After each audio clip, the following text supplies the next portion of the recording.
Good morning, everybody. I'm here in a slightly nettle-strewn corner of our garden for reasons I'll explain in a moment. And this morning, when reading through the daily psalm, the Psalms being the hymn book or the poetry book of the Old Testament, in the prayer book, I came across a lovely line. I read through them once a month because in the prayer book, handily, you've got a day. They're marked by day, and you can just cycle through them. And I came across today a line which I always enjoy returning to, partly because, like a lot of the lines in the Bible, it sounds fascinating, but I'm not quite sure what it means. But the line is this, and it's from Psalm 87. The singers also and the trumpeters shall rehearse. All my fresh springs shall be in thee. That's the line. All my fresh springs shall be in thee. It's a lovely, refreshing line, and it's a promise about God being present precisely where his people are. And so I came out to this spot in the garden where somewhere down here, amidst the nettles, we won't be able to see it, but you might just be able to see that there's a ditch here, and it's a bit of ditch, brambly old soggy patch here that trickles down into the River Kennet, which is beyond the bottom of the garden. And I realised when everything was so flooded in the early months of the year that we had a ditch that filled and was almost a tiny little stream here. And I tried to find the source of it because it was dry at the top. And just here, there is a slight, can you see that? I wonder.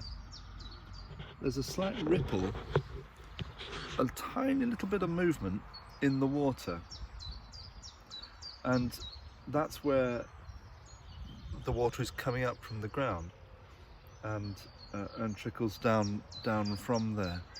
That's all. It's not a great gushing welling spring, it's just a tiny ripple. And we were thinking yesterday about God being in this place and about this idea of hefting, how you a deeper knowledge of place, like the sheep have, or some sheep have, allows us to grow in relation to our neighbour, to our place, with ourselves actually, and with God as well, and all of those are linked up for the believer. And that psalm I was reading is all about Jerusalem, about Mount Zion, which is symbolic location for Jerusalem, and so significant for God's ancient people, because that was where God dwelt, and that's where that was the heart, still is for Jewish people, the heart of their belonging.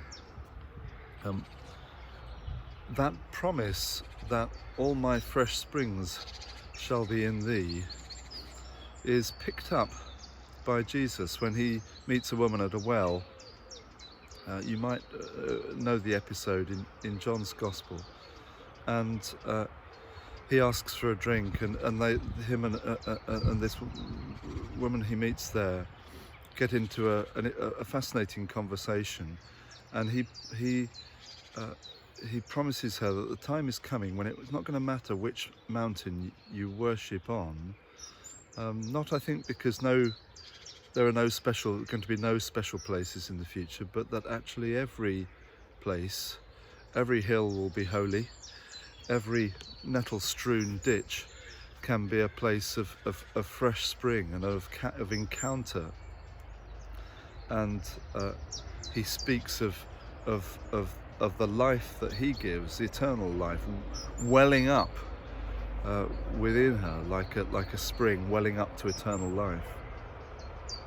And so I wonder where for you are the fresh springs in your place. It might be a thorny, nettly, unpromising patch like this, but it's a good idea, I think, while we're in this strange suspended season, to consider where are the points, not that drain me, that take away, that sap the freshness from my life, but where are the fresh springs? Where is there a little movement in the water that is a sign of where my renewal is coming from? And I pray that you will see that rippling today, and may God bless you as you go to ground.